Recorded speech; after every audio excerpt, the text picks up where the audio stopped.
Coming through now.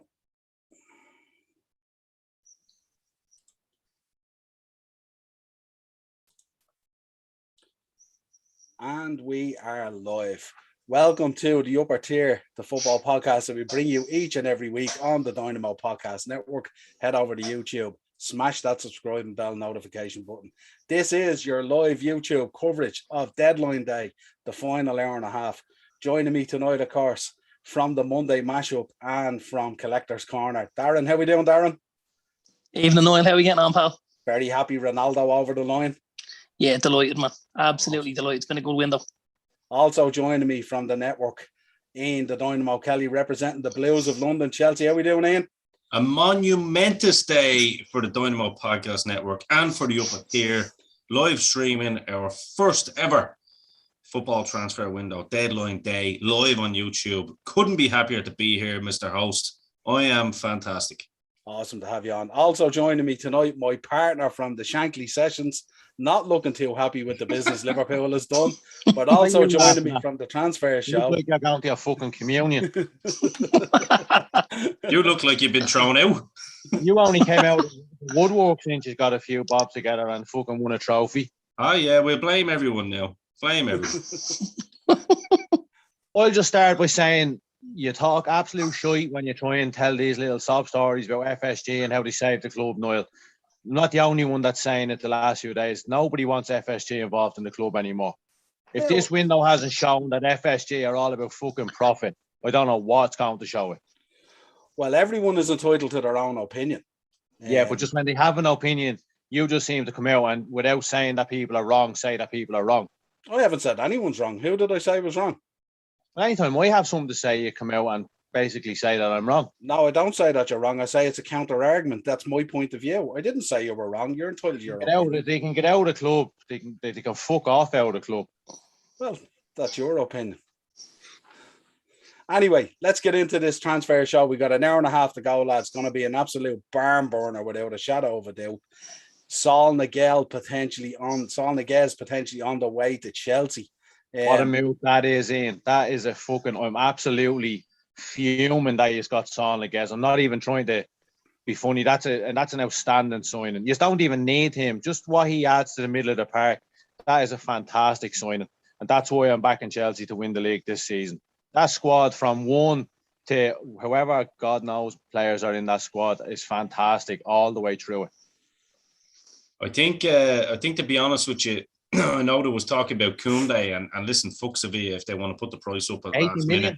If you want to put the price in last minute, sayonara. Happy to see Trevoh Chalobah get that spot. To be honest with you, he deserves it after his pre-season and his opening day game and coming on against Liverpool as well and helping shore up the defence too. I think we definitely needed. I know you're saying we didn't need it, Daz, or Dino, but to be honest with you, we did need another midfielder. We really did because. Outstanding signing though. We Kante out injured again, getting very injury prone in later years, and with that style of play as well, you'll get a little knock here and there. And obviously with Kovacic and Jorginho, it's a 3-man. Look, I'd love to see Loftus-Cheek make it there. I know you can probably stick Mount back as a double six as well, but I think we did need that extra midfielder. To be honest, I agree with you, Dino. I didn't expect it to be of the level of a Saul Niguez. And not only that, to be getting him on loan and then a 35 million euro buy option. I mean, that's a steal if ever I heard of one. Yeah, but the fact that's the price and FSG hadn't got the money to buy him is... I'd agree with that. It's a clever move with them not getting the centre-back, that they're getting another defensive midfielder in there that will protect the back four that maybe he's not as happy with as possible. Do you know what I mean? It's a really clever move. We couldn't get the guy we wanted, but we're going to shore up in front of them. And to be honest with you, I've seen the lad Chalobah a few times. He looks like he's a very athletic kid. Looks like he reads the game well. I think he could get an awful lot of game time this season, to be honest with you. And he looks a decent prospect. He can also play DM, Darren. That's where he came on the other day, wasn't he? He played at DM and he looked decent. But obviously, if you bring Sol in, you can play solid defensive midfielder there in the double pivot, and you can push Chalobah back into a back 3 or 4, depending on what way you're going about things. And it just gives you more options. It's clever, Very clever, yeah. Very clever. Absolutely. A shrewd bit of business without a shadow of a doubt. Yeah. Darren, Ronaldo, finally over the line. Sale done and does a great bit of business for United. What's your thoughts on it? I'm delighted, man. Like, you could not be delighted bringing somebody in like that. He's obviously got a great affinity with the club, and like the chap's just a born winner. You know, I'd say he's one of those fathers like myself that doesn't let his kid beat him at FIFA. You know, he just wants to win absolutely everything. You know, I just think he's going to bring an awful lot to the club, irrespective of what he does on the pitch. You know, I just think he's got that leadership quality. He's got the types of he's got that kind of personality that, you know, he wants to be the best at everything, which a couple of the lads that, you know, he could probably do it rubbing off on them, you know, the likes of Greenwood and Rashford and stuff like that. I think he's going to be great for the likes of them and Sancho as well. And I do think he's going to get goals. I said it a couple of weeks ago. I said I thought we were a little bit short up front as well as midfield. We haven't done that in the midfield, but I think Ronaldo's goals will get us closer to where we want to be, to be honest with you. He will 100% get goals. Anyone that thinks Ronaldo won't get goals is crazy. He's been top scorer in Serie A for the last 2 seasons running. Yeah. And people are questioning whether he's going to be able to do it in the Premier League at 36. You know, he's still one of the best players on the planet. That's, you know.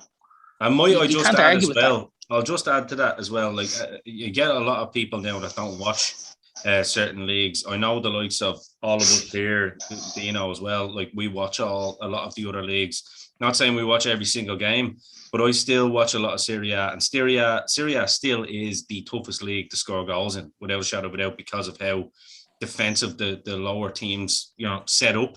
It's Italian football has always been the same. So if you're getting 18 plus goals in the Serie A, you're playing fantastically, and there's a lot of teams going out there week to week looking not to be beaten as opposed to winning games. Exactly. So you're right, it is. It might be, you know, I definitely feel like it's a slightly slower league, but I do feel like the standard of defending is better.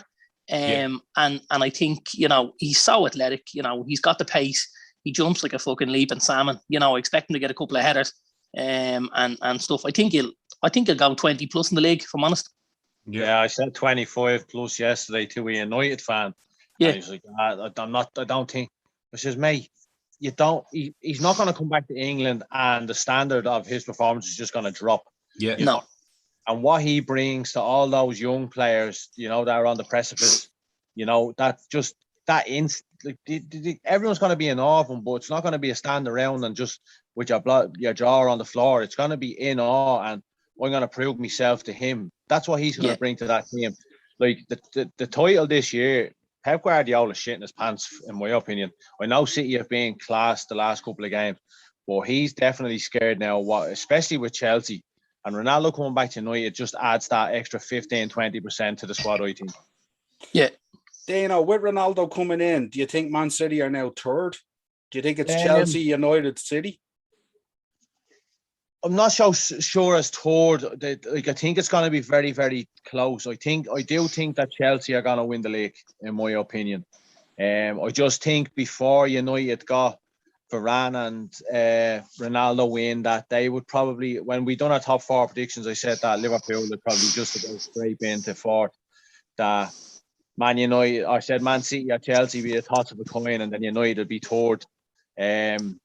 I just have a feeling that's going to go right down to the wire. I do think Chelsea will win the league now, but I don't know if City hit a little rough patch and United just grinding out results. I think Chelsea have the quality now that whichever 11 they put out, you know, it's not going to be a case of a first 11 and a second 11. It's just the quality through that squad is unbelievable. I just think now Ronaldo coming in is going to push United on that extra 15-20%. It's a great meal for the club. It just adds. You've seen the crowd for an away game at the weekend. You know what I mean? Everybody is lifted through the roof now. Yeah, it's that one signing. I was going to ask you, lads, just because I know it's breaking news time as well with transfer deadline day. I don't want to kind of, and I don't mean this at all in any way rubbing salt or anything, but I'm actually asking you guys from a Liverpool perspective.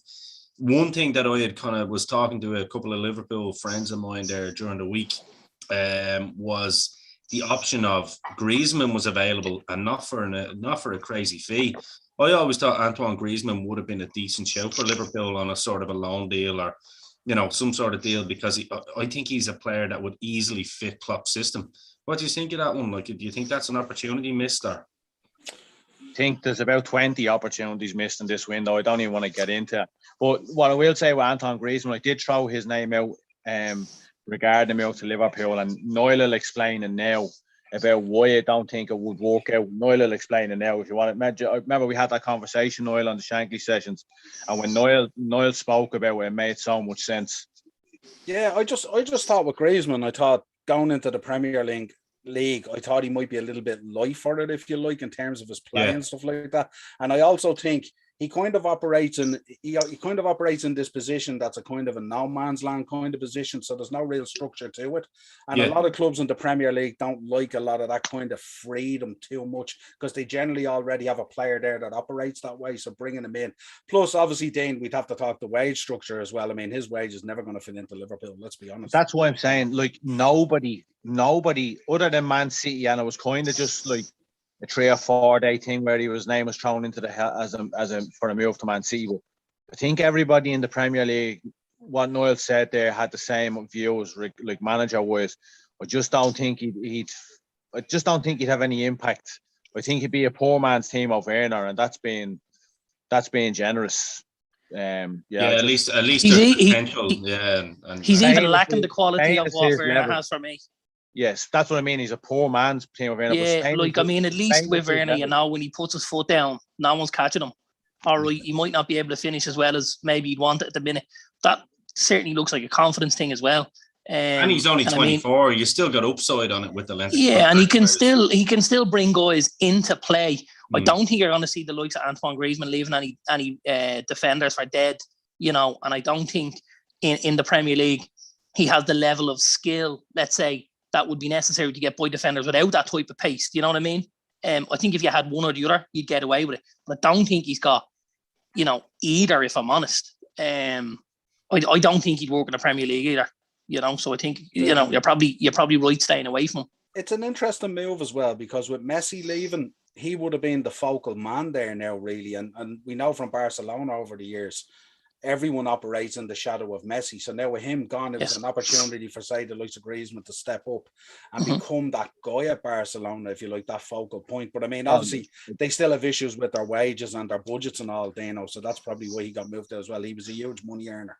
You know? Noel, I have one here for you on Twitter. I'm keeping an eye on Twitter, right? And obviously, our buddies over at TalkSport that we look at with Andy Goldstein and Jason Cundy, a guy basically said, what's more ridiculous? Real offering 189 million for a player out of contract in June, or PSG rejecting it? Curious as to your responses. World's gone mad. So Jason Cundy's responded to it. I'd be eager to hear what you lads have to say. Jason Cundy said, basically, PSG are so desperate to win the Champions League, they've turned down 190 million from Real Madrid and signed Team Messi on 35 million per year for 13 games to win the Champions League. Plus the manager they sacked last year won it with Chelsea. Must really sting. Now, doesn't that show you that there's some sort of agenda here that FIFA and UEFA have no intention of ever punishing PSG on wage structures or anything? Because surely selling a player for 190 million that you know you're going to lose anyway and balance the books, I don't know. That one's a weird one for me. Sorry lads, don't mean to go across you. Noel, breaking news. Divock Origi has signed a 3-year contract extension at Liverpool. You know, you're just going to get worse and worse tonight, aren't you? Is that true? Is that legit? Or are you? No, I'm only messing. I was about to give you a virtual hug there, Dino. I was like, if that's what they've come up with, that's Jesus. See the window there? If that was true, I'd be gone out with. And I need to explain to our viewers, you're not on the ground floor either. Can I just say as well, the Nat Phillips new contract, if you're ever going to just fuck the fans over and say, we're trying to smooth or sweeten you over this summer, giving Nat Phillips a contract, that's the least expected contract renewal I thought at the club this summer. I can't believe. Apparently, Reece Williams is getting a contract till 2026 now. When he goes on, he's going out on loan, though, isn't he? Yeah. He's going to sign the deal and go out on loan then. But you know what all that means, Dano? The biggest problem we had last season, they've resolved it because we've an abundance of defenders now. I don't even think Nat Phillips saw it coming that he was getting a new contract. I'd say he went into training this morning. They're like, nah, fuck up, come here into the office. new contract till 2025, and he's like, I've already told my mom, my dad, my missus and all that I'm off. And they're like, no, just sign the contract. Just play sign the contract. And say he was walking out thinking, what the fuck's going on here? We need to announce something that quick. Yeah. And we got you a sponsorship with Elastoplast as well for your head. Hector Bellerin has gone. No, but no, we knew that was coming. That was he's official. Yeah. He's been leaving for the last year, basically, you know. So off the rail, Betis, isn't it? Yeah. Which apparently was his boyhood club. Apparently, I'm glad to see the back of the prick personally. Luke de Jong. I can't imagine this clothing line doing well at Betis. Can you? He was originally wanting to go to Milan, didn't he? Because of the clothing fashion line. house. Fashion house, yeah. Absolutely. What about Luke de Jong, lads? This one, Darren, you love the idea. The bloke couldn't get a game at Newcastle, and now he's ended up at Barcelona. Like, you couldn't write that shit, could you? Braithwaite level. So Braithwaite was at Middlesbrough, was absolutely like woeful. Yeah. Ended up at Barcelona, and now you've ended up at Luke de Jong, who couldn't get a game at fucking Newcastle, and all of a sudden now is also at Barcelona.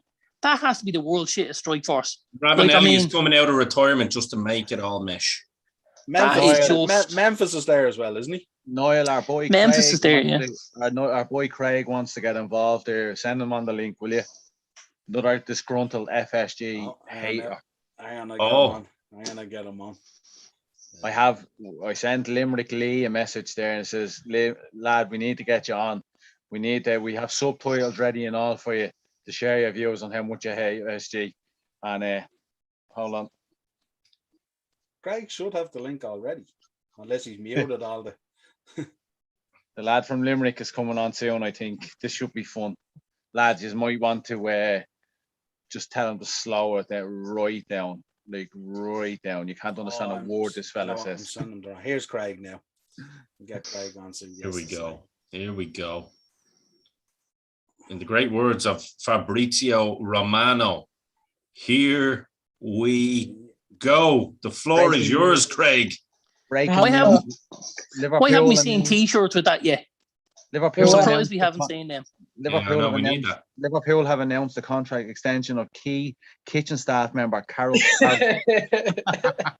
You should never go to work without a good cup of tea. I always said it. Tiger King has a contract waiting for him as soon as he gets out. Craig, welcome to the show. What's happening? I say whoever has, the way they go around the grounds. I say someone, I have free money, I'm doing the Liverpool gig tonight at Melwood or the new ground. You won't have fuck all to do there, so you're working for free, basically, Fucking hell. I was just watching you talking about Antoine Griezmann, and you know what I mean? I fully agree with your points, all of you, with the Premier League. He wouldn't sue anyone, and he wouldn't make anyone go up a level, I don't think, at all. But Barcelona, in my opinion, never got the Griezmann of Atletico Madrid either. I think that's down to Simeone, as in he wouldn't accept anything less than a high performance and a high level. When Griezmann went to Barca, the Messi factor and the managerial appointments at the time as well, I think his level in general went really bad. I think going back to Atletico is a great deal for him. And Barcelona have to try and, unfortunately, savour as much money as they can as well. So maybe it'll work out for both. And Ansu Fati is coming back as well, which I'm very excited about. So hopefully he'll be all right. And Luke de Jong as well, of course. Great one. Oh, Luke de Jong and Martin Braithwaite. Cannot wait. Oh, God. Yeah, Northwest connection. This is gonna be Kevin Phillips, Niall Quinn level shit. Yeah. It's gonna be Barcelona playing Route 1 football. Can't wait. Oh, God. It's the absolute 6 centre backs. It's the absolute poster boy of how not to manage a club, isn't it? Really, probably dropped the point for Braithwaite and De Jong. Is Peter Ridsdale actually really the fucking chairman in the skies? It was me all along. No, he's doing Arsenal. Oh yeah, but that's Craig. Now that we have you on Liverpool, I know Dean's disgruntled. I'm slightly disgruntled, but I'm not downbeat about it. I do completely agree with Dean, Noel, and I'll tell you why. It's not the fact about going out and doing business for the sake of doing business, but there is areas that we do need addressed, I feel, as a squad, and we did last year as well. You cannot say that there's no money. Well, you can maybe, but there's definitely deals to be done. I said in the comments that I think we should have even went for Olivier Giroud, who would have no problem being a backup player, who would have no problem being a player who you could throw on when circumstances like the game Wouldn't against have went to Chelsea. us. Wouldn't have went to us. I don't know. If the Definitely deal would was have went to right, us. He wouldn't. So if the money was right, you wouldn't have came to us now. No, He went to Chelsea from Arsenal. he did, and he I loved think he Chelsea. would, I don't think he would factor in Chelsea, Liverpool. He went from a London club to a London club. But I'm only messing. no, but you know, Ian, you obviously know him from your club. We don't have that kind of player. When Chelsea kind of put up that, the barrier, Yeah, we yeah. have no plan B. It's the same as last season. One We have dimensional. no way of beating. Would I know you the guys don't like. I know like Dino, you hate like Scottish football and all that. But look, there is some players that do transition, and Yeah, I've been looking at your man Griffin Odson does it very Edward from Celtic. Gone Who to Palace. looks like a baller. He's gone to Palace for 15 million quid. That lad would score goals in the top team. He has it in him. I watched him with the French, with the international team as well. Did you watch him? Did you watch him on Sunday? Did you see his miss against Rangers? See his miss on Sunday? All right, forget about him then. Fuck that. Your dog to put it away. On to the next one. It's just like, looking at an option that we could have had. Like, how much did Giroud go for? 1.9 million or something? You're fucking laughing. You know what I mean? He's a world class player. Yeah, but he gives you that threat in the box.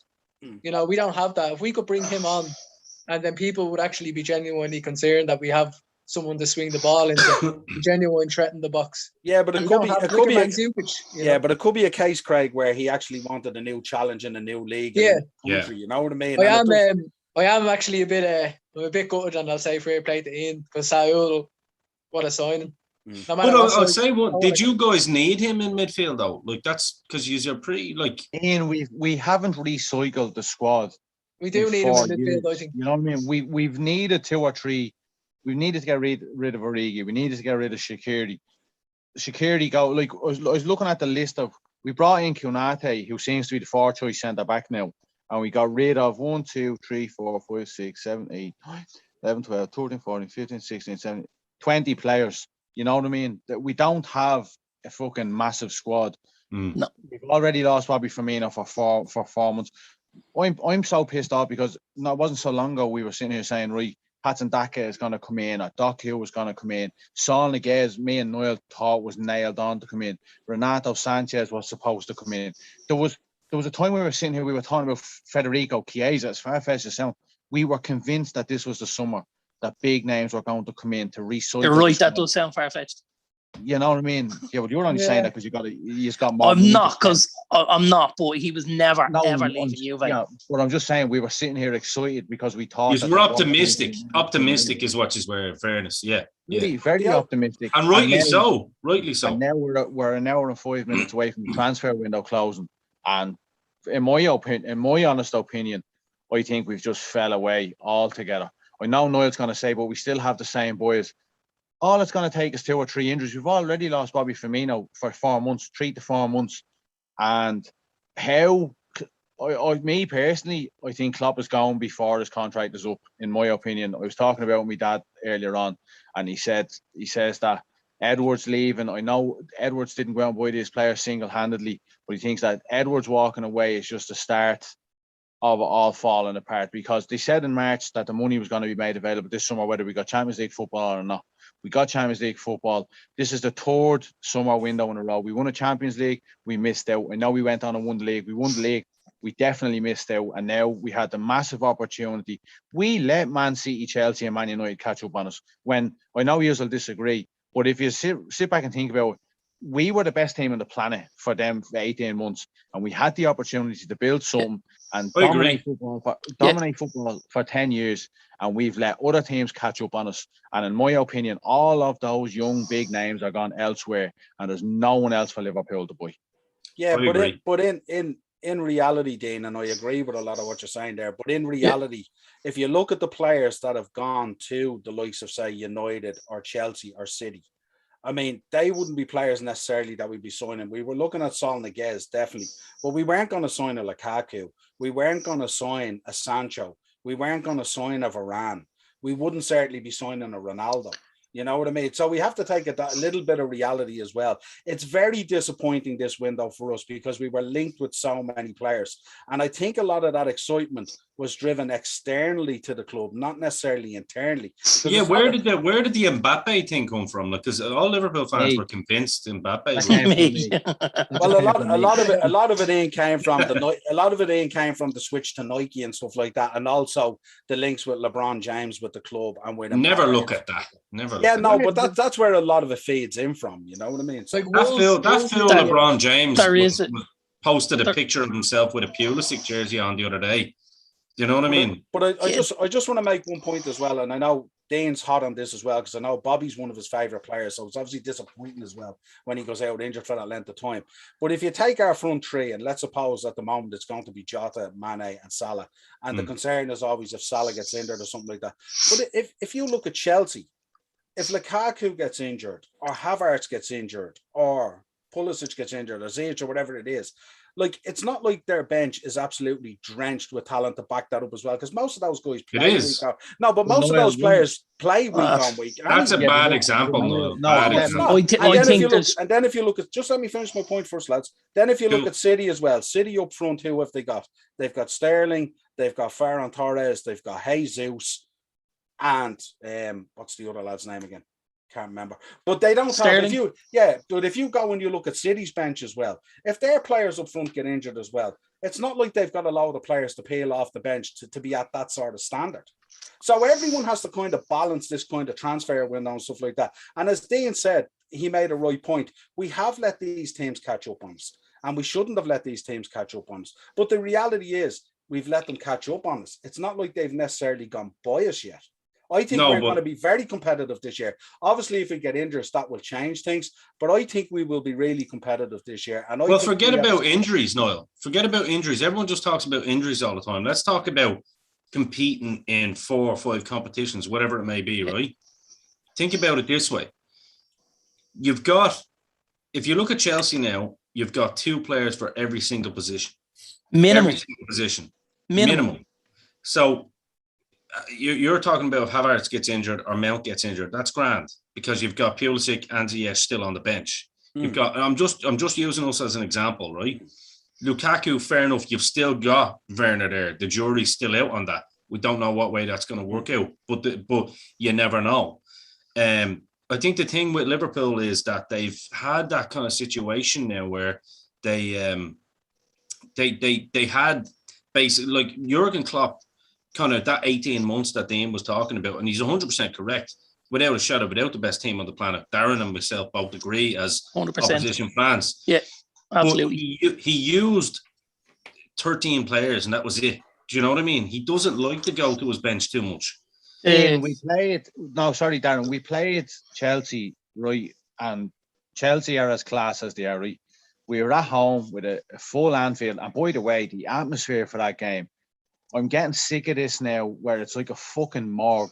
If anything, that second half, the Liverpool fans should have been like that Barcelona game. I mean, sucking that ball into the net. But we were playing at home against 10 men. Chelsea just sat compact, swallowed everything up. Klopp put on a left back when we were chasing the win. He didn't trust Oxlade-Chamberlain. He didn't trust Minamino. He wouldn't put Naby Keita on. This is what I'm saying. He doesn't have any trust in more than probably 13, 14 players at max. All right. And I just want to say this, my mate from Liverpool, Jamie, he's not into all this. Noel knows why. He's had to send me this message. FSG need to get out of the club. They took us as far as they can. 3 times they turned down offers of 2.5 to 3 billion to sell the club. We are a cash cow to them. They increased the ticket prices. They failed to trademark the word Liverpool, put members of staff on furlough, failed to back Klopp since 2019, tried to break away from the Premier League, gave a scripted apology to Liverpool fans. They don't give a fuck about us. We don't see them until there's success. And when there isn't success, they go hiding. We won't forget and we won't forgive. And this is a fella who supported Liverpool since the 60s. I'm not the only person. I'm not going to say the voice of the voiceless and whole CM Punk thing, but I will always say what I feel, whether I'm on live or whether I do a podcast that's recorded with Noel. These are fans who have been through the mill with Liverpool since the 60s, and they fucking hate FSG. Well, my counter argument to that, so let me come back in on that. My counter argument to that is I am not an FSG fan when I talk about what I talk about. And I went through the rigor with Liverpool as well. I have followed Liverpool since 1976. So I have gone through the rigor as well with Liverpool.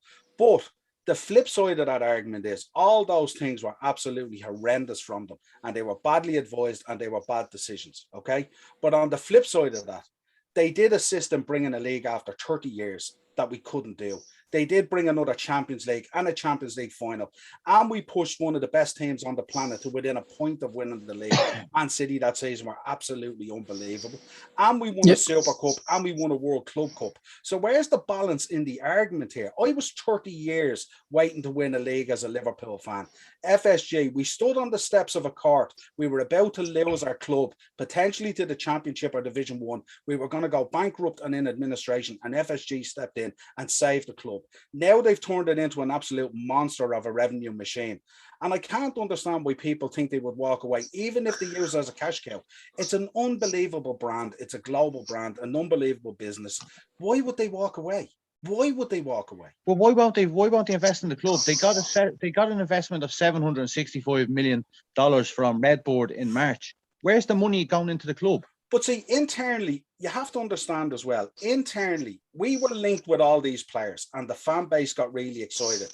Patson, Daka, you mentioned about Saul Niguez, Vlahovic, all these players we were linked with, Basuma, Adama Traore, we were linked with anyone. Anyone who became available was automatically linked with Liverpool. But the reality is, was the club in for any of these players? Did Jurgen Klopp go to Mike Edwards and ask him on any of these players that he wanted them? Because I don't believe for a minute, one, that we didn't have money. And two, I don't believe for a minute that the players that we missed out on in our minds as fans, were they the reality of players that Jurgen Klopp wanted? Was he actually hunting them down? Was it part of his project? Or did he not want them? And that's the question I would put to Liverpool fans. Come on and answer me this. I don't believe for a minute all those players we were linked with that we missed out on, that Klopp was on FSG's door knocking going. I want Patson Daka. I want Basuma. Why would they tell him no? It makes no sense. And we have money. Does Klopp not want anybody at all then? Does Klopp genuinely want to go this many seasons again without recycling the squad? You look at all the great teams over the years, and I hate pointing the finger at this. Alex Ferguson's team was one of the best teams to ever do it. And why were they successful? Because every year, 2 or 3 went out and 2 or 3 came in to make the team better. Agreed. I have to disagree with you there, lads, for a second, because there was a number of years at United where we felt the crunch when Ferguson was in charge and where we weren't bringing in the big boys. We saw Cristiano Ronaldo. Saw Cristiano Ronaldo brought in Antonio Valencia, David Bellion, and Michael Owen. Right. So we felt that pinch of the Americans as well, you know. Yeah, but I'm talking about when they went through that spell, Darren, when they did win 4 or 5 leagues on the spin, when they did have that, you know, they were invincible. I know they didn't go league title season unbeaten, but they went through a period where no one could get near them. They did, and like for me, that's as much to do with Ferguson as it is to what the board were doing. You know, and the same way, and I've said this to Noel before, and you know, I think the biggest commodity Liverpool has is Jurgen Klopp. I don't believe he couldn't replace a player, but I do believe the club couldn't replace him. I think he's the biggest asset to the club, and my worry if I was a Liverpool fan would be that, like that, you know, we've seen the house of cards fall apart at United when Ferguson stood down, and then David Gill walked out the door. The lad Edwards has already said he's up. If Klopp follows him out the door, you could definitely see, you know, a severe slowing down of success for Liverpool over the next few years. And as a Liverpool fan, that would be, you know, if I was a Liverpool fan, would I be pissed off at it? Absolutely. But I do think there's valid points in what Noel is saying about, you know, these lads have poured an awful lot of money into the club already. I know you're saying they're taking in a lot of revenue from it, but they are pumping in money. Like, every week there's wages to be paid. Every week there's something else to be paid. There is the club is generating money, but it's spending money also. And I know this COVID thing has hit everybody. It's hit some clubs more than it's hit others. Liverpool would be PSG, massively. Well, you know that's a completely different story. But the likes of Liverpool that have a really good fan base, that were, you know, Liverpool will pack out Anfield every single week. They would be relying on a big gate, 4 to 5 million a game, which then would roll them. That's €100 million they could have been down with no fans in the stadium. That but could be Darren, your they summer put spending. They got an Do you know what I investment mean? of $735 million in the end of February, start of March from Redboard. Do you know what I mean? So Yeah, but again, then they're also looking at redeveloping the stadium again, Dean, after only doing it 3 years ago. And they're also looking, we've also heard as well, remember when we're talking about refreshing the squad, there's at least 4 to 5 players there that barely played last season that are nearly like new signings. Virgil van Dijk coming back in, Gomez coming back in, Konate was signed, Hendo was out for a period, Fabinho was out for a period, Allison was out for a period, Harvey Elliott's after coming in on the back of a fantastic loans period at Blackburn. Looks He had a amazing. great game the other day, by the way. Absolutely. Curtis Jones is hopefully going to get his chance this year and stuff like that. Then if you look up front, Jota got injured at a pivotal time. If you look at last season as well, at a pivotal time when we were top of the league, we got these injuries. We would have walked that league last season. There's no doubt about it if we hadn't got those injuries. I don't care what anyone says. Well, there is a doubt. You can't guarantee. Well, no, there's no doubt when you think about how we got third coming from where we were with the players that we had. We would have easily won that league. That's a silly statement. Yeah, no, I don't. I can't go with that one either, if I'm honest. No. On the basis I don't, of what? because on the basis of you don't know just because you've a different team on the pitch, does the performance get any better? When you look at the players, you had 11 men. You had 11 men against Chelsea the other day, and you've done absolutely nothing. Well, I wouldn't say we've done absolutely nothing. Well, you didn't score, and you didn't win. We didn't do a whole lot in the second half that we should have. Exactly. I wouldn't say we've done absolutely nothing. I mean, you could argue Chelsea done absolutely nothing as well. But well, we scored a goal from open play, and then I would have said Chelsea did an awful lot more now than Liverpool did with 10 men. We could have been 3-0 up. If there was a threat or there was a goal going to be scored, I felt like it was going to be Chelsea on the break. Chelsea would have beat us comfortably with 11 men, in my opinion. Yeah. Just being honest. Yeah.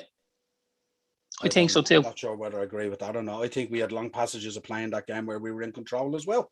Well, listen, Niall, like there was two parts when it was 11v11, and literally all it took was a square pass from Mount to Havertz, and it would have been easily a goal. There was a square pass from Havertz to Lukaku that easily would have been a goal. If it's 3-0 before that penalty decision, then it's a different game too. The thing for me watching Liverpool over the last few years, and I got to be honest, like even as a United fan, I've loved, but I've enjoyed watching Liverpool play because of the brand of football they played. I know Niall spoke about it before. He used to love watching, an Arsenal side with Wenger, the way they played football.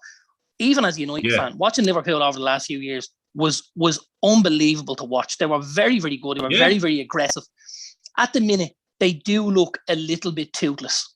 And I think when we're talking about the likes of United, the likes of City and the likes of Chelsea, if we're all playing a front three, I think United have maybe 7 or 8 players that could fit into that three. I think Chelsea and City are similar. I think Liverpool probably only have 4. And that's where that kind of toothlessness is coming from. There's no rotation. You've got Jota other than the first 3 boys. Who else is going to push somebody to play out of their absolute boots and play for their spot? Those lads know they can go out and have a bang average game next week. And guess what, lads? You're playing next week anyway. You know why? Because we got fuck all else to put in.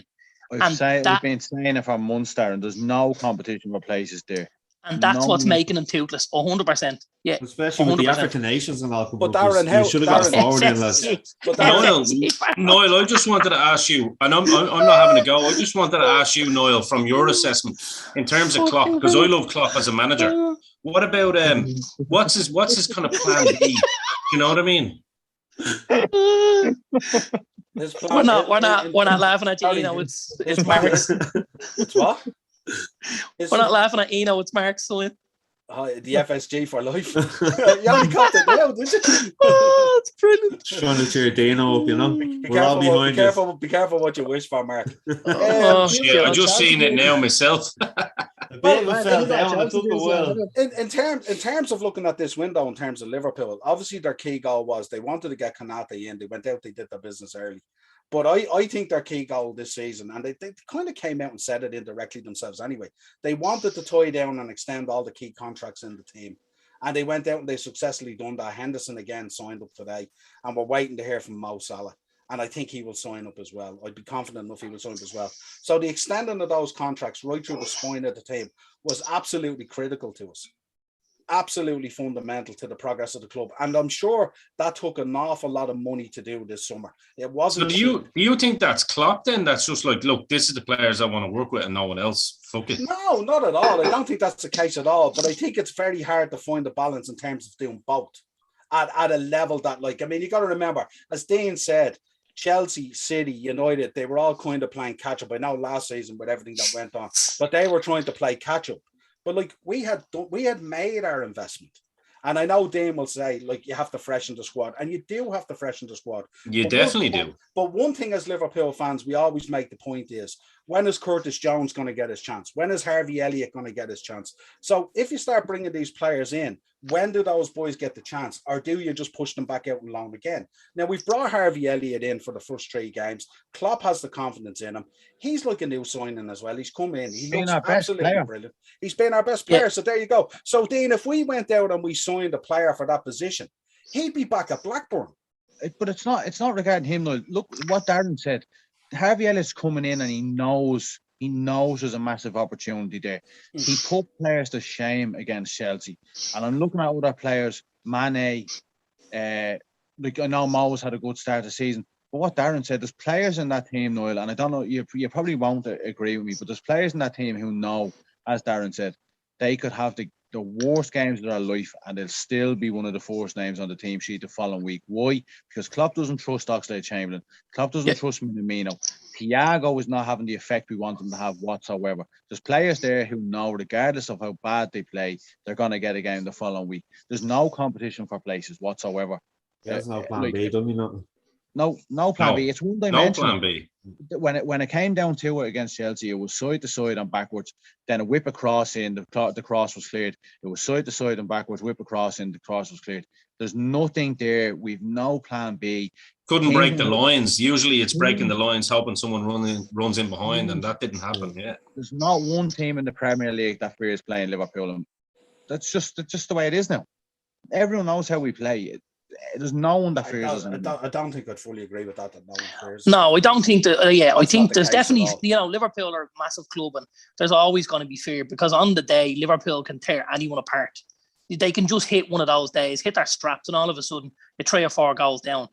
The problem is doing that over a prolonged 38-game season in the league, plus your 3 cup competitions, is going to be very, very difficult with a squad as small as what he works with. We don't write the cups down. We go straight out of them. Jurgen hates the fucking cups. In reality, Darren, that team really only competes in the Champions League and the league because we discard the Carabao Cup and the FA Cup most seasons. Until you just win it. But what you get to Christmas period and you get a few injuries? We won't get to that point, Dean, because we put out. I'm only teasing. The reality is we're really only competing on a Champions League level. What do you all think about? Just for a club like Liverpool, do you think that's acceptable, Noel? I don't think. No, I want to go for all. But I think it's the reality, Darren, of where the thinking is at, and it's not unusual in terms of Klopp's mindset anyway. You know what I mean? He still believes he's putting out a team that's good enough to do the business, but in reality, he plays the kids. Who is he going to trust in January? I know we talked that the league games that we have in January aren't, overly fucking. It's not Man City and Chelsea, but if we get a couple, I know we're saying the ifs, buts, and maybes. When Salah and Mane go, if we have got injuries ran through the squad again, who plays up front in those games that they miss? Well, what I would say is we have another transfer window. What, did they just turn around in January and turn around to a panic boy and say, right, give us him for 110 million? It may not be a panic boy. This might be something that they had planned, that this is the way they wanted to do. We don't know because we're not on the inside. That's a very dangerous game, though. If the boys are heading in January, wait until the January window. I mean, other than, and I'm going to use Bruno, but other than Bruno, how many players have we seen come into the league and absolutely maul it from day one? A lot of guys coming into the league, take time to bed in, find their feet. The Premiership is played at a completely different pace. Yes, maybe they're going to pick from other Premier League sides, that's somebody Premier League proven, but they're still going to have to come into the side and get to know patterns of play and, positions they need to pick up as opposed to where they pick them up for their own sides. Do you know what I mean? That's a very dangerous game. But Darren, that's what they're doing. Yeah, but Darren, that happens even in the summer transfer window. A lot of these transfers have happened in the last week. So it still has to happen now even. They have, but they're not losing two of their star players. Lads, that breaking particular way. news. Breaking news. It is transfer deadline day. I hate to break it up for lads, but it's official. Coventry have signed fullback Todd Kane from QPR on a 2-year contract for an Great undisclosed signing. fee. Great signing. Just wanted to let you know. Undisclosed. Were we That's not a in great for sign. Craig? Undisclosed. Craig, were we not in for him? No. Undisclosed I fee. was gonna get my fucking away jersey, fucking away jersey. Undisclosed fee. You would have had Kane on the back. It would have been great. Would have had Kane and like a defensive number 3 on the back. Like Yeah. number 2, maybe. He's a right back. Be traditional. Number 2 would have been fun. I I would have had, what an Stefan Honcho and then Honcho take away. Stefan Honcho. an God. undisclosed fee. A Blackburn legend. What do you think about Renato Sanchez nearly ending up at fucking Wolves? Like, should nobody else have pulled the trigger on that deal? It's even Liverpool, you could say. Absolutely. So, apparently that was signed, sealed and delivered that as soon as he finished Like, the Wolves Euros. nearly ended up with He was going to him, have a like- week banging his missus on holidays and he was signed by Liverpool.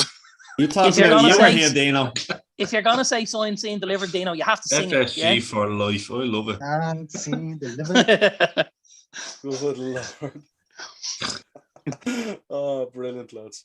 Let's give the lads a break from Liverpool for a while. Yeah, we really. are. We're going to take a No, I break. want to What say I'm going to do say is Liverpool. I want to to go through some comments, lads, at the moment. Yeah, Morris is on from Cheeky Heat Productions. He says, "Go on, the boys, lads. You're all suited and built. Fair play to you."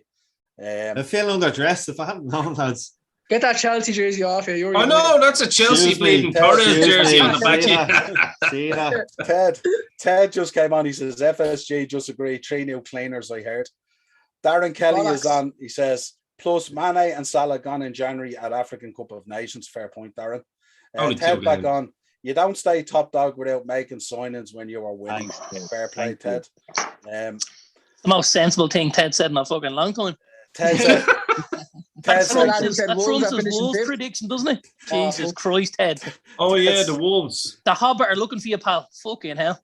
Sean's come on, friend of the show. He says, "More live podcast, please." No problem, Sean. We will be doing that. Looking sharp, boys. He says, "Tez, come on. I mean, Villa slapped you when you had the full strength team. It was about 6 deflections. So, no.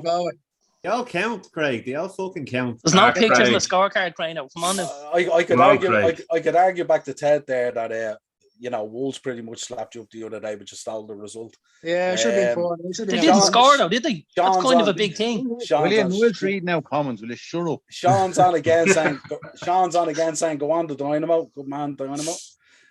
He's also on again. If they were all under the same roof, this would be murder. he thinks we're all having a go. Jack Wilshere commented, "Can someone talk about me, please?" Still can't find the fucking Jack club. Wheelchair. Ted, Yeah. Ted is on again. This is music to Graham's ears. REA and Spurs discussing mutual contract termination, and then Dino's on. I don't think I'll say that one. Dino, you little fecker. You I have no. Well, to be fair, I respond with Graham's little thing. Spurs should enjoy their little moment in the sun there, because they're basically now the equivalent of Arsenal. They start strong and then they'll just peter off. They're getting That's Emerson it. Royale from Barcelona as well. Dean, Ian, that's a beautiful little segue. Let's have a chat about Arsenal, because I think it's worthy of a conversation. Oh, The Jesus. biggest spenders. I'm going for a Kings of shite, London. boys. I'll be back on soon. Maybe Liverpool, maybe FSG looked at Arsenal and said, no. Ian, do you know who that? I don't even know who that lad they signed from Bologna is. Do you have any clue? Who that is? The Japanese kid. I've never heard of him. I think he was a prospect in FIFA for a bit, but then I never heard anything else about him. Was it 19 Them million people or something, was updated. Yeah, like I've never, to be honest with you, I watch, like yourself, Craig, I watch a lot of Serie A. I don't know I him, haven't but seen doesn't much. ring a bell, no. But what's it, 30 million brick or something? So he must be a relegation type player. 19.5. In pounds, yeah, it was in euros, Pounds. it was around 30, yeah, sorry. Like It's- Ian would know as well. There's a lot of very good players that are in them positions in Serie A, like even seasoned ones like Crescito and someone who can do a job for you. Like, and then they go out and do this, and I don't know what they're fucking thinking. Who's this? The lad they got off Anderlecht, and Sammy Lakonga. I never heard of him. Who the fuck is? You know what I mean? You haven't even heard of him in FIFA. That's how bad he is. He's worth Sounds money like one of on a them. trading card over in Belgium, I believe. Darren, It sounds like, when you're playing Pro Evo and they run out, you run out of years and they make up a name and they create a player with no face. Sounds like he's from Newcastle signing their biggest movie star. Darren, you've been very vocal over the last 2 days about the Willian situation. Take us through the Willian situation. Love it. Love the Willian situation. Agent man. Willian, by the way, I just want to say from a Chelsea perspective, mission complete. Absolutely love it. Along with David Luiz, we salute you. I just think, in the day and age that we're in, and looking at footballers absolutely milk the daylights out of stuff like they do.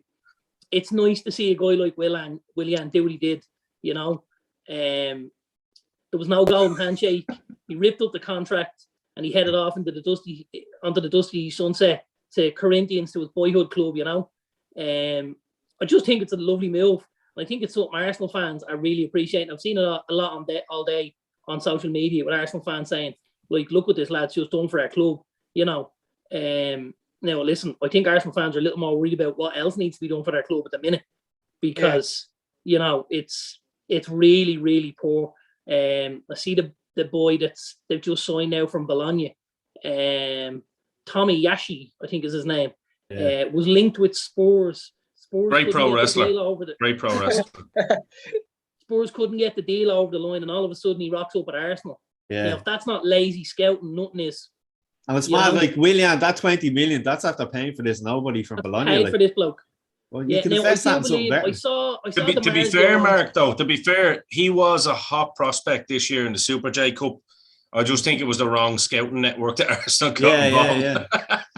No, but it just seems like a panic boy, doesn't it? Like? It is. Yeah. Well, I think it's a boy that's enabled him to get rid of Bellerin and his wages off the books as well, isn't it? Yeah, he's been gone for a while, hasn't he? Betis were interested, I think, in Bellerin. Yeah, he'll end up at Betis with an option to buy, which will probably be something similar to what they've just brought the Japanese lad in for. They'll balance the books like that. The Japanese lad will come in on less money than Bellerin, obviously, and hopefully have a better dress sense as well. And but yeah, it's just Arsenal are just gone to the absolute dogs. My dad was an Arsenal fan, and to be honest with you, like I shudder to think how he'd feel about what's going on there at the minute. They're being absolutely run into the ground. I know we spoke about it last night in the mashup. I think Edu has an awful lot to be accountable for here. I think the signings have been very, very poor. I think the strategy of transfer has been really, really poor as well. And I think as well as Edu, I think Arteta's got an awful lot of the shoulder to blame here. The setup against City at the weekend was really poor. Kolasinac has been very, very poor for Arsenal for the last couple of years. He starts him in a back three. Now, Kolasinac, for any Arsenal fan that's watched him over the last few years, the only plus point to him was going forward. And all of a sudden, he's playing him as a third centre-back. The bloke can't defend at all. He's not bad at getting to a byline and getting a cross in, but he's even been trumped at that by Kieran Tierney. So he doesn't have a place in the Arsenal side. When I watched the game the other day, we were out for a bite to eat the kids, and I was watching it in the TV behind, and it was just indicative of an Arsenal side. The ball came into the box on the right hand side. You've got Chambers, Holding, and Leno all inside the 6-yard box, and the midget that is Ilkay Gundogan beats them all to a header. I just thought, you know what, you lads need to have a look at yourselves. This is absolutely abysmal. In terms of the signings they brought in, I mean, they forked out an awful lot of money on Ben White, on Odegaard, on Ramsdale, on Lokonga. What you're thinking on that, Mark? Come in. And they're after spending all that money, but they're still going to be relying on Smith Rowe and Saka to get them through the season.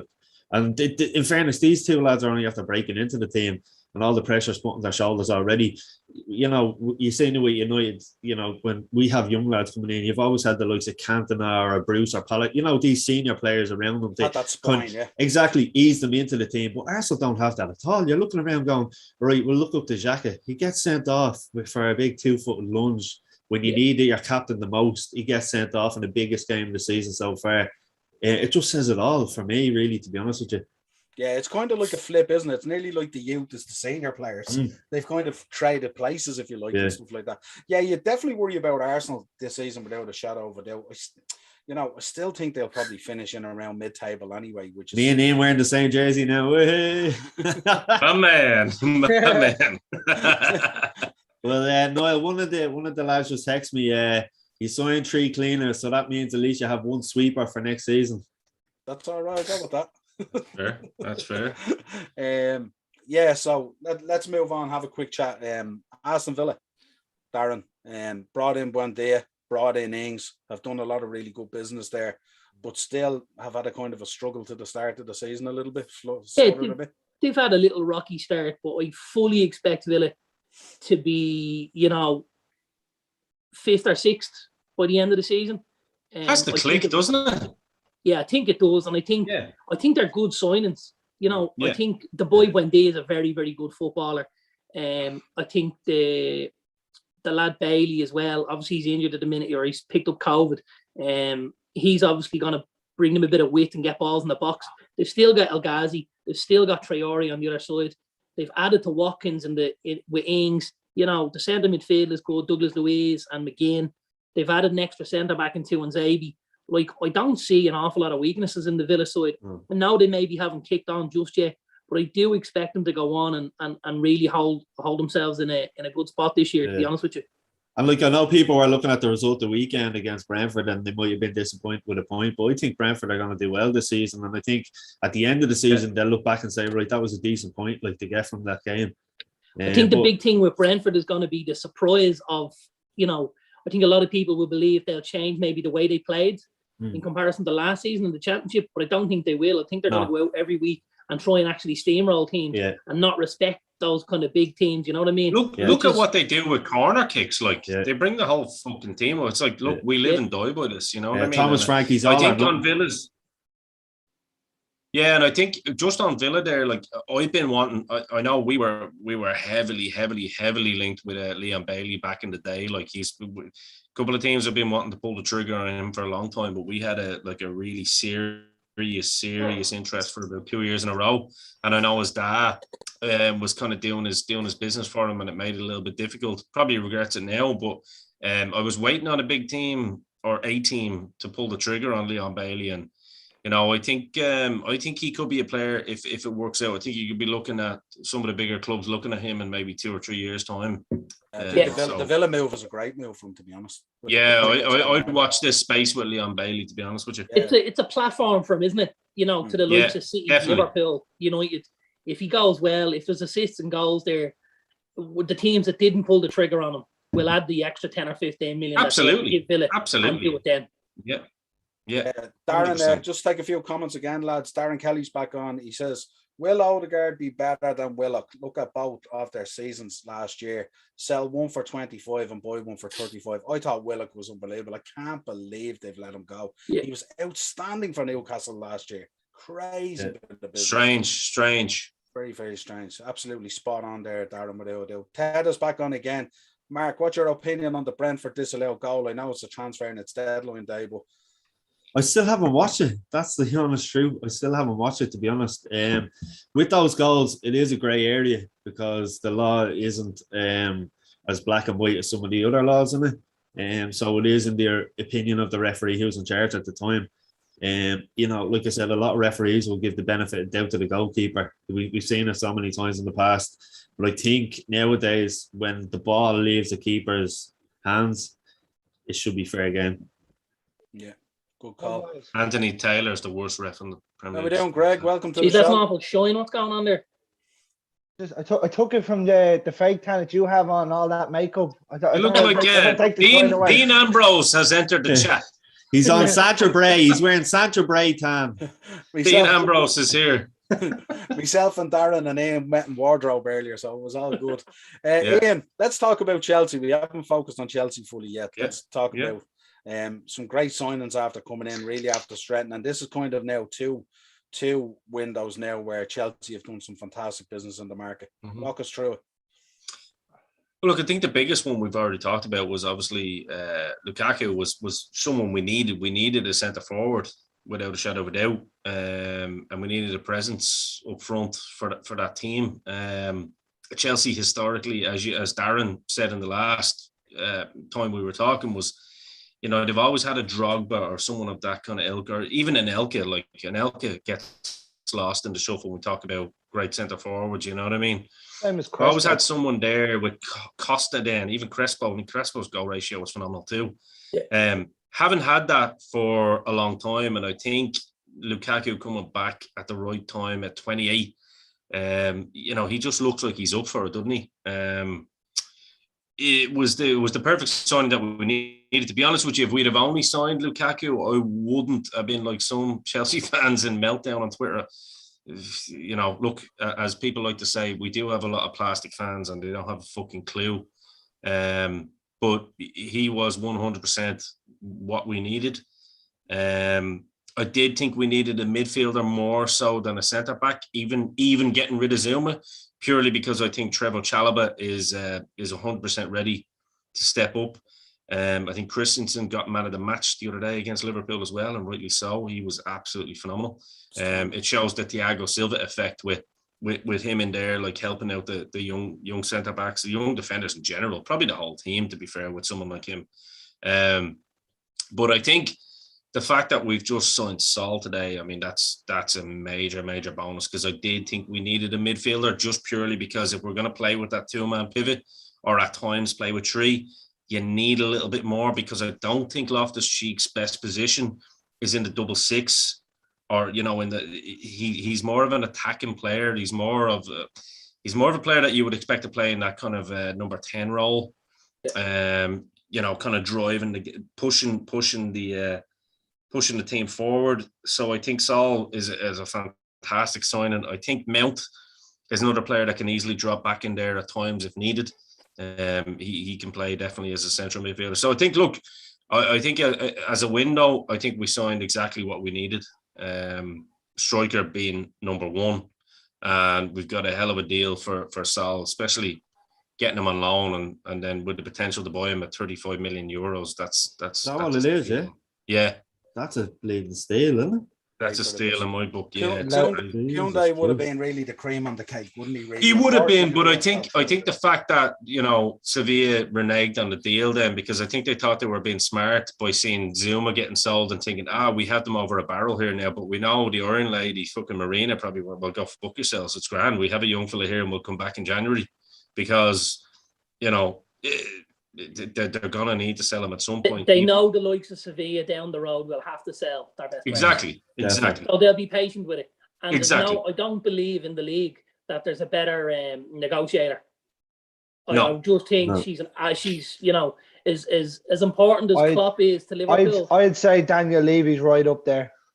Well done. Yeah, but what players does he sign for the club though? You know, look at what he has signed. He signed Son for little to nothing. No, but hang, Greg. Listen. Chelsea have made nearly 100 million this year by signing players you've never even heard of, all on buyback clauses.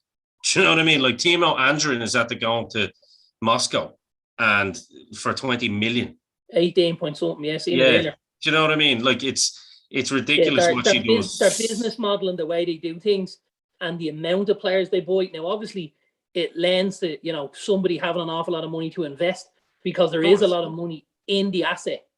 But eventually, when you start to cash your chips in, it makes things look very, very good, you know? Yeah. And I think the difference between herself and Levy is she's actually a negotiator, where Levy's just a cunt, you know? Yeah. He's just, you know, like he's True. not going to, he's just not going to entertain anything if he doesn't want it. Where she understands. I mean, some of the signings Chelsea make at the prices, and again, Sol is, you know, prime example there.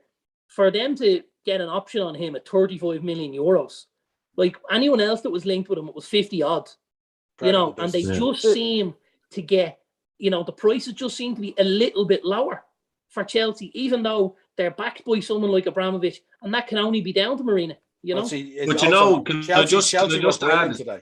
I just want to add as well, like one thing as well, like she won't be one of these negotiators like Levy, where it's like, oh, you're a rival of ours, so fuck it, we're not talking to you.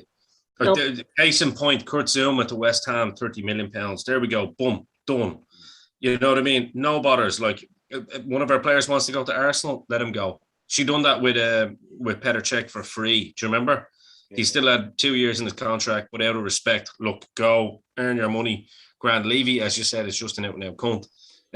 No, but I would call it, if we'd have got Koundé, I would have said it was an absolute 10 out of 10 window, but for the right price. But I'd call this an 8 out of 10 window for Chelsea. There was no right price. There's no way he's worth 80 million. No, you're right, Greg. 100%. 100%. I don't know. I don't even know. Like I've seen a good bit of him.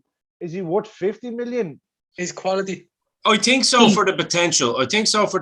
Greg. Yeah, I think 50 would have been fair.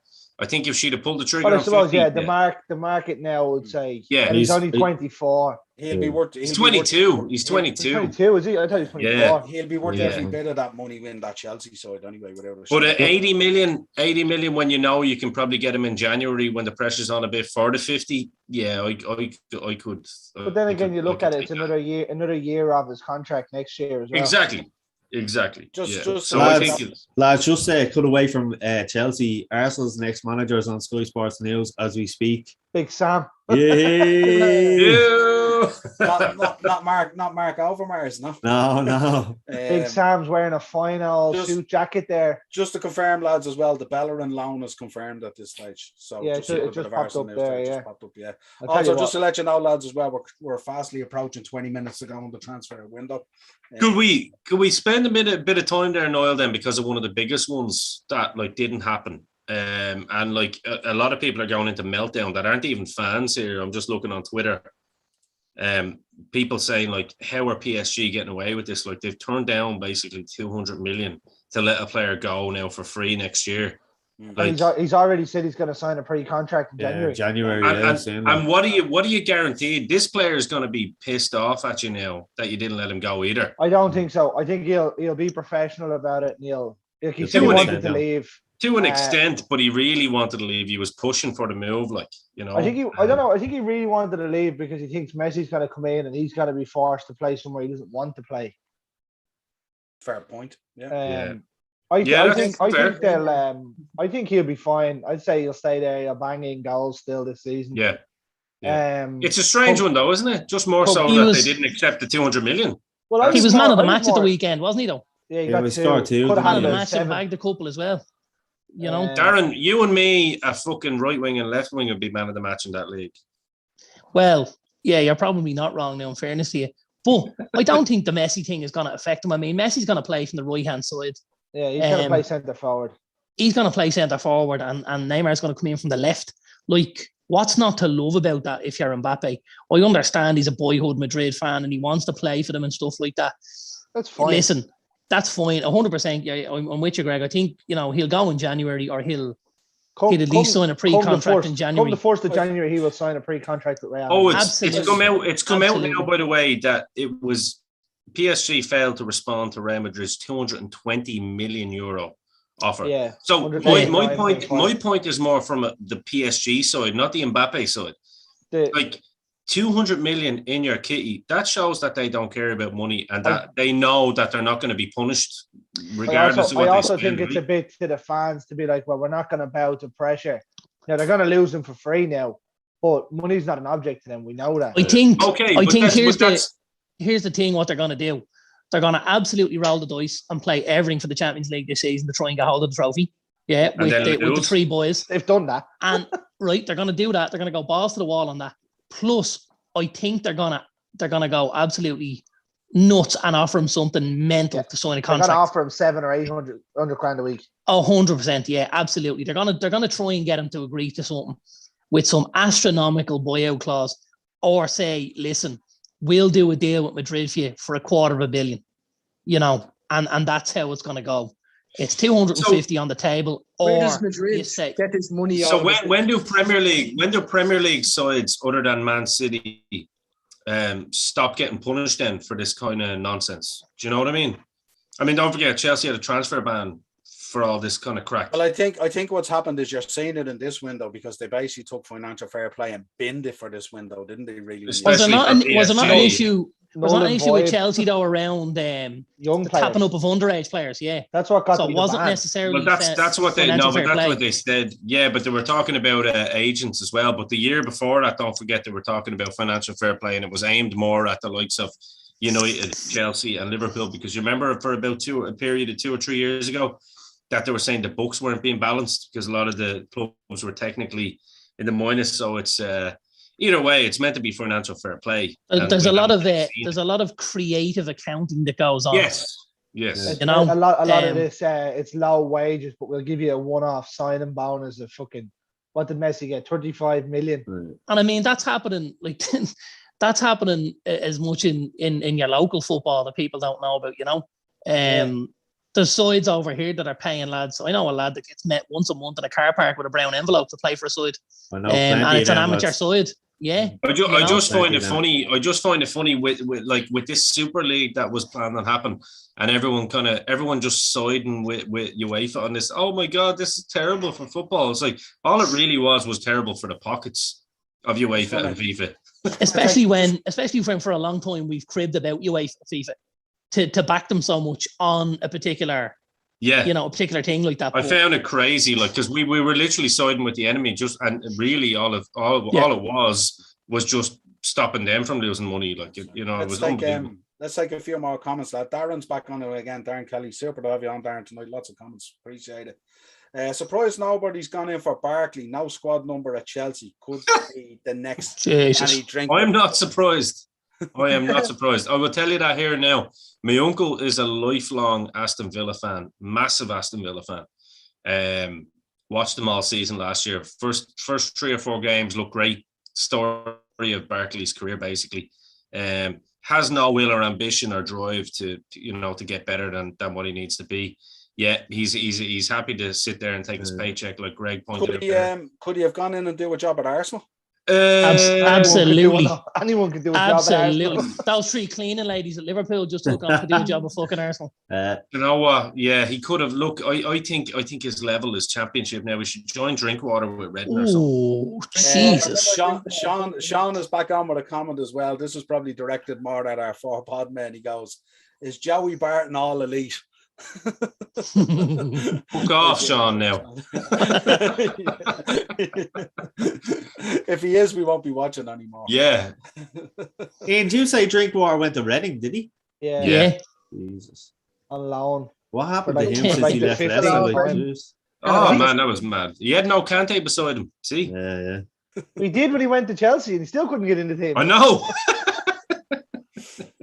Darren, lads, can we just take a minute to laugh at Leeds paying for 25 million for James? Great, isn't it? I know we brought it up. I think he'll do a great job. I think that could be. Yeah, no, he will. I think he'll do well. Right. Yeah, I think so. He'll do well. He's I think he could be somebody for your fantasy football teams to the bench on a nice cheap deal. You know, I'd have Rodrigo quicker. How's United going to replace all those goals, Greg? All them goals. Oh, jeez, I don't know. They might sign Ronaldo for a little bit less than that. I'm not sure. Is that the original Ronaldo now? I take both of them still. Both of them, yeah. And Adriano. Darren, let's talk. I'm with a cannon of a foot. We're inside the last 15 minutes of this transfer window, so if anyone wants to come on or jump on with their comments, stuff like that. Darren, Man City, bringing in Jack Grealish, 100 million. I think he's absolutely outstanding, man. I really do. I think he's an unbelievable footballer. But I think they needed more, if I'm honest. Yeah, me too. Centre forward. Yeah, they're badly missing a centre forward now. I know he likes to play the false 9 and stuff like that. And listen, Jesus will work his absolute socks off all day long. But he just, I'd want to check his passport. He's got to be from Paraguay. There's no chance he's Brazilian. He's not going to get you 20 goals a season. United have one of those as well, don't they? Yeah. But no, I said on the matchup, like if I was Harry Kane, I don't know if I'd be going to City with the way he plays the team. Do you know what I mean? If you're a centre forward, doesn't matter how good you are. He dropped Ibrahimovic, or was it Eto'o? Dropped one of them. Do you know what I mean? He won't play a centre forward at times. No. If you're a centre forward, yeah, he got in Ibra, didn't he? And Eto'o went to Inter Milan as part of the deal. Yeah, but doesn't I think that also depends on the centre forward and how they're willing to adapt into his plans. Like if you've got somebody who's going to buy into what he wants you to do, I think he's more than happy to put you in there. You know, Samuel Eto'o fucking scored bleeding. Right. So stupid amount of goals. Stupid. And then Zlatan didn't work. Because Zlatan is Zlatan and think he's bigger than football teams and, you know, the whole Fucking thing. clown, yeah. Listen, he is what he Zlatan is. is He's a a great machine. footballer. Yeah, he is. Yeah, you he's know, a good we can't footballer. He's argue a with it. fucking idiot, though. Yeah, he is a bit of a dick. There's no Yeah. point in lying. Yeah, Ted is, 100%. Ted's back on in the comments, lads. He says Martial will score them. The goals. Jesus. Ted is just Ted is go. Do you know what? I concur. I'll go. Yeah, go on. Can I just say something on Ronaldo? Actually, just real quick. As a massive fan of Cristiano Ronaldo as a footballer and as a fucking human being, basically, gets a lot of negative press for all the, you know, from people that don't really know what he's all about. I think he's a fantastic human being. What he's done for charity, what he does for charity. I think what he's done on the pitch, what he's done for himself as a professional in inspiring kids. I'll be honest with you, when I heard he went to United, and I'm no fan of United, so I'm not tickling balls here. I was actually delighted that he went to United, didn't go to kind of a City or anything like that. I know it turns out that there wasn't.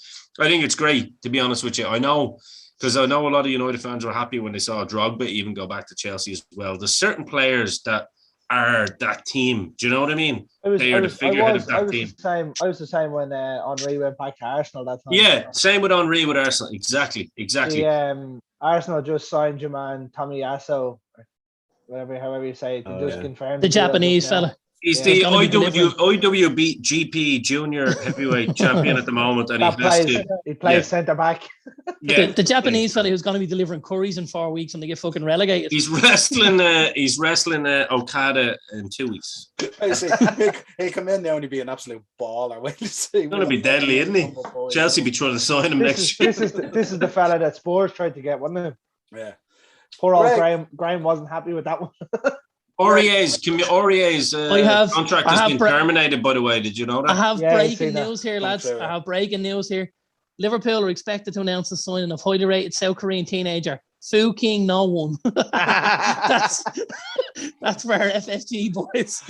Millwall have confirmed the signing of Shehi Ojo from Liverpool on a season-long. Here we can't lose him. That was more or less that was always there in the pipeline. That was brilliant. Talk to me in terms of, obviously, Ronaldo going into United. We've spoken on a number of episodes already about it. But give me the comparable to Messi going to PSG. These are obviously two of the, you know, the greats in football at the moment. So Messi chose to go to France and to PSG and kind of chase down the wads, whereas Ronaldo came in on a super deal and went back to United, obviously, to prove a point. What you thinking on both as a comparison? I think they're the two best players probably to ever play the game. Along with Maradona as well, in fairness. I think even these are still streets ahead.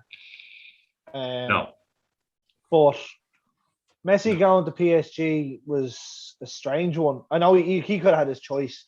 Now, maybe it was PSG were the only ones that were going to pay his wages that he wanted. There's stuff in there that we probably don't know, but it shows the mentality that Ronaldo has, that he wants to keep winning. He wants to keep proving he's the best. I wanted to say that. Yeah, I agree with you, Greg. I think Messi loses out. I think Messi's shown himself a little fucking money-hungry bum that he is. Well, I'm a Messi over Ronaldo person. Me, no. I don't think. I think to say streets ahead of Maradona is quite laughable. There's no way. Different eras. In terms of, but the issue with Maradona is the longevity of it all. You know. Yeah. I mean, if he had been able to keep his hands away from the fucking white powder, he might have been all right. Or the hookers or the fucking or the gargle, you know. Like, what a footballer. But he's not in the bracket with the two boys. You gotta remember what came before you as well. Yeah, he's just not in the bracket with the two boys. At a time when your legs were getting kicked off you by men. Pitches were shite as well back then. Balls were heavier. By men, exactly. By the way, breaking news. Eden Hazard caught floating around Bray Wanderers on the Dublin Road, ordering a 3-in-1 from Soonfat. If he can, Bray people will get that. He was in Sea Life earlier. I will just say Soonfat is now called M&J. Okay, well, he was told that Silmfat is going to be there. So Are we getting sponsored by a Chinese takeaway from Bray tonight, is it? Yeah. All right, it wouldn't be too bad. I'm all in. Spice bags I'm all all around. in. All round. Greg, you just mentioned there. I mean, you're always Messi versus Ronaldo. Does the business over the last week or two, or over this last transfer window, does it kind of tarnish the legacy a little bit and promote the legacy a little bit? Would it change your mind in any way? If Ronaldo was to maybe go on and inspire United to win a league or a Champions League along the way here in the next couple of years, probably. But like Messi's gone to a league where PSG should theoretically win every game. Yeah. Now I know it's football and that doesn't happen, but theoretically should win every game. Yeah. It's a much ballsier move from Ronaldo. Yeah. But that's his desire to be the best and still prove that he's the best. That's what I'm saying. As an outsider fan, it's always been Ronaldo for me. Like, the teams were built around Messi. Everything was about Messi. Ronaldo didn't. He got out of his comfort zone. He went and proved it in Juve. Done it at United. Went to Real Madrid. Literally broke the fucking goal scoring records there in Madrid, like against Raul, for fuck's sakes. Like, the king took the fucking keys from the king himself and just said, "You are now a prince." Then went to Juventus. Fair enough, he didn't break all the goal scoring records. Del Piero could, but at the same time went and proved it there, and now he's gone back to United to prove it again at age 37. I'm sorry, mentalities are different. Yeah, Messi was great in that Barcelona setup, but that team was built around him. I think it's different arguments. The first two of those teams that he were with weren't built around Messi, though. That team was there, and Messi came in as a 17, 18-year-old. He did. Yeah. I understand that, but it's the same way. But Ronaldo was the same. Do you know what I mean? Ronaldo done it himself. Ronaldo then done it with fucking Portugal as well. Like, it's only Messi's only done it this year in the Copa America. But they've also lost 3 finals or 4 finals. You know what I mean? Yeah, no, I'm sorry. For me, it's Ronaldo, and I think you are entitled to say either Messi or Ronaldo. You know, when you look at the numbers, but for me, it's Ronaldo. I think his mentality is more than Messi. I think Messi's a money hungry little fucker that has been, he basically raped his own club, Barcelona. Messi he did. was I'd go along with that. He raped his own club that he supposedly loves, and he always had great PR, and he's like, "I'm just little old Messi, don't mind me. I'm just a nice little guy." I think he played the blue-eyed boy very, very well. He did. I don't for 1 minute. He's an amazing footballer. But he is. The situation Barcelona are in now is 100% down to Lionel Messi. The financial situation. Well, no, it's not all just down to the president as well. They're paying fucking Coutinho 500 grand a week to sit in the bench. But a lot of it's down to Lionel Messi, though.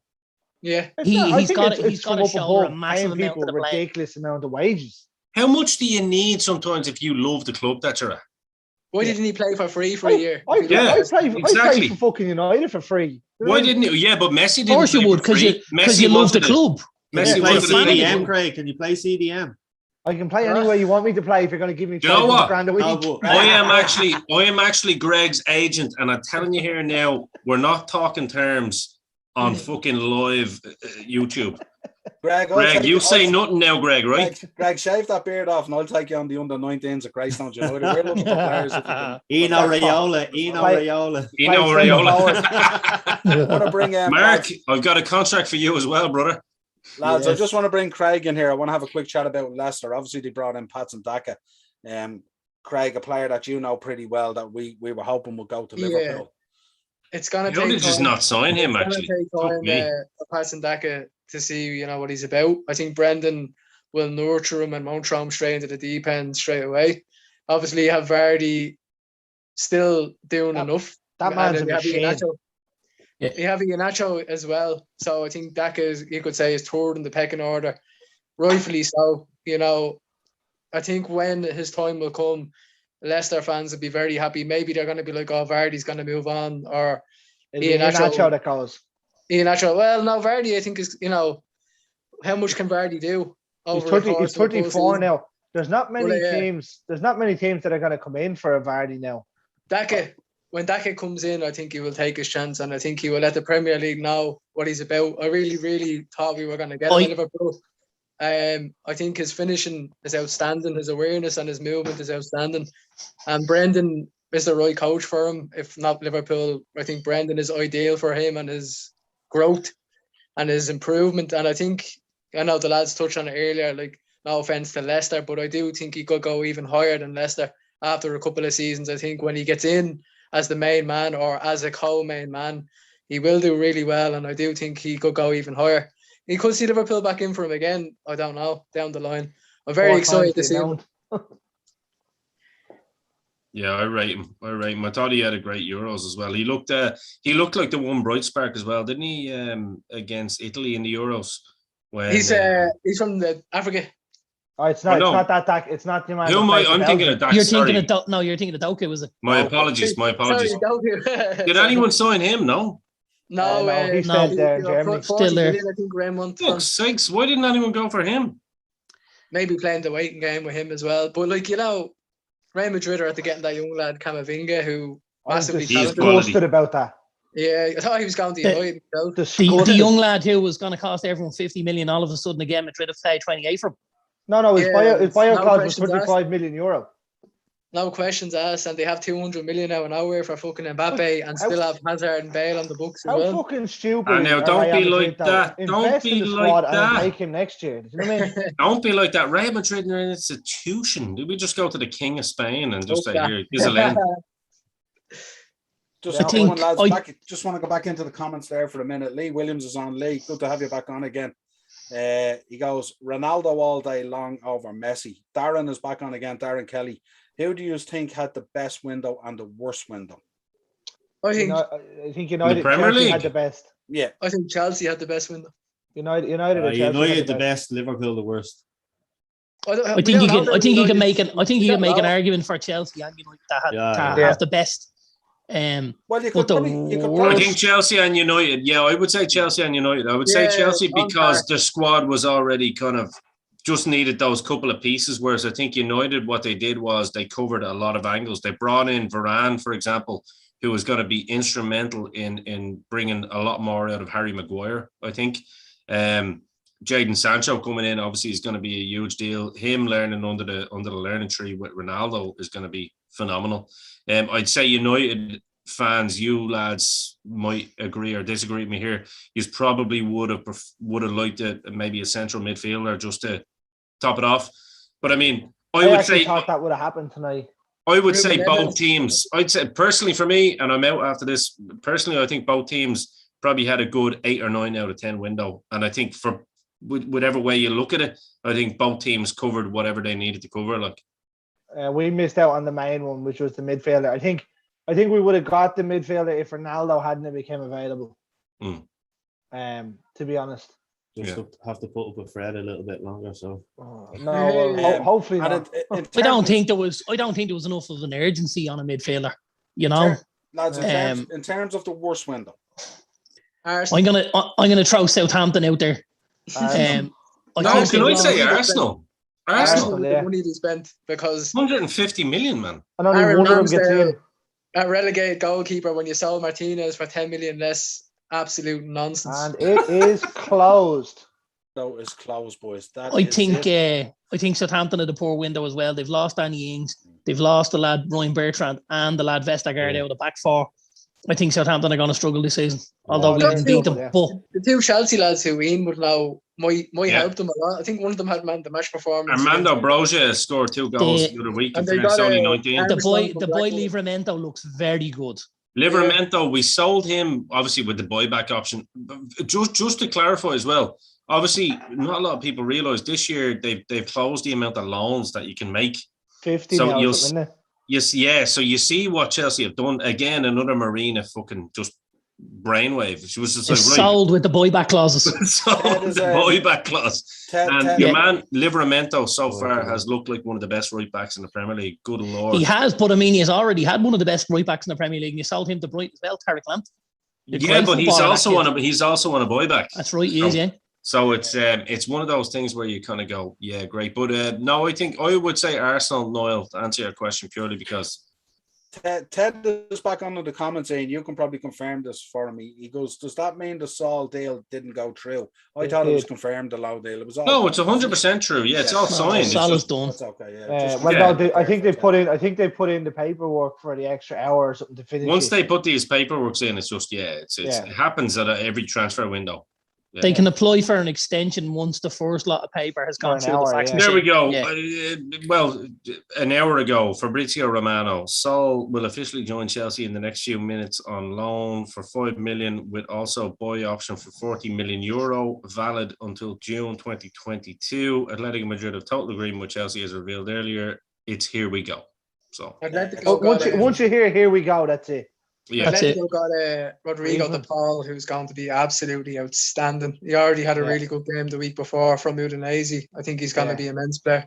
They're after getting Griezmann back as well on a loan with a 35 million buyback or buy an obligation to buy for 35 million. The buy on Griezmann matches the buyout clause that they've put in the Sol deal. Yeah, so it's one pays for the other. 100%. Barcelona selling Griezmann back to Atletico for 40 million 2 years after paying 120 million to sign him. A transfer fee funded by taking out a short-term 35 million bank loan and mortgaging 85 million of future income. And should never have let Luis Suarez leave the club. An era-defining shambles is what it is. The problem there is, like, if they're hinging on Saul's deal going through, imagine Saul is a failure now, right? He won't be, but like, imagine he gets injured, misses the season, right? And Chelsea decide, I'm not paying for him. The option, send him back, and now all of a sudden you have to buy Griezmann because that's the deal. It's not even an option; it's a obligation. Yeah, it's an obligation to buy rather than the option. It's only 40 million. Just but it's only 40 million if you have 40 million. Yeah. Just back in the comments there, lads. Yeah, fair point. Lee is back on there. He says, nice toy, pal. Thanks, Lee. Doing my bit. This is my Jim White look for the evening. Ted is back on. Rondon to Everton. Free transfer, Free transfer, pretty good. But I think Everton have done reasonable business with very, very very little money. Yeah. They've brought in, with the kind of Gray style. Mary Gray is 1.1 million. You've got Andros Townsend being brought in there as well. And now obviously Rondon, and they've spent, little or nothing. And Benitez knows how to do well in this league. I'm surprised they actually kept either Calvert-Lewin or Richarlison, to be honest. Jamie Redknapp tweets, Jorginho, Kante, Kovacic, Saul, Loftus-Cheek. Could Chelsea have the best midfield in world football? It's a fucking... It might if they took Loftus-Cheek out. You could. Well, I don't know. I think he's a good baller, but yeah, the four boys. He is, but he's not a Chelsea player. Yeah, I know. I'd agree. He looked okay when he was at Fulham. Fulham, yeah. He's a good footballer. He is a nice footballer, and he probably needs to play more as a 10, as you said earlier, Ian. But he's not. He's not going to get into that Chelsea team or anywhere near it. That four. When you look at that midfield, Jesus H Christ, that's who is Saul even going to go into? Does that put the full stop on Declan Rice for Chelsea? Do you think now? Does that put the brakes on that completely? Well, absolutely. No. I think that's where you're looking at the loan, isn't it? Yeah. Oh, because they'll use them to buy. There's no obligation to buy him. So, next year, if they can get Declan Rice at below that 80 million, which he's only got a year left on his contract, that's probably what they're thinking. I think he'd be ideal for United and what they're missing. As in, I wouldn't buy Declan Rice. Not for that one. No, there's plenty of people like Declan Rice around. I think there's Noel. Listen, we played Wolves at the weekend, and Neves showed you how to play that position. It would have been very, very simple for United to just turn around and go, listen. 40 million, there you go. Why didn't United sign Neves? That's and like he played it so well. He opened out, he took the ball off the centre backs. He pushed ball after ball after ball. He screened the back five even. He was so good, and he's got an engine that he can do. He can do at both ends if necessary. And he's 24. Look, it was a no-brainer. It's all about Takahiro Tomiyasu.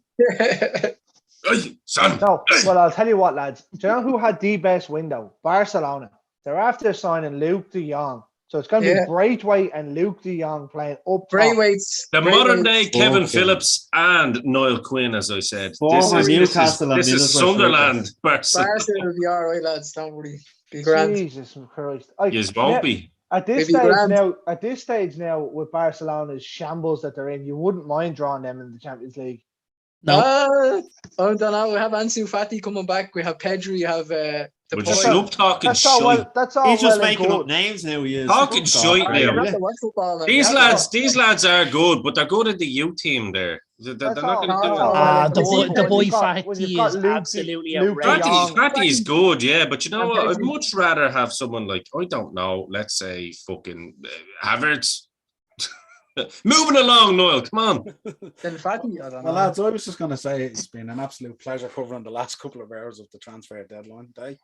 Did we talk about any transfers? I don't even No. know if we got any We transfers talked in. about a whole load. That of jab lad transfers. off Solomon Arsenal. Rondon went on a free, lads. That's all we need to know. Darren, you know how you'll find out what we spoke about? You can watch it back tomorrow. And you know we will, pal. Yeah, lads, an absolute pleasure as always. We were live on YouTube with the Dynamo Podcast Network covering all these transfer shows. My partner Dean for the transfer show had to head off, but absolutely brilliant as He's always. in the meeting with FSG as we speak. Oh, I tell you, just give me a hard He's time at the banned. start, but I weathered the He's storm. banned as for best I life could. from Anfield.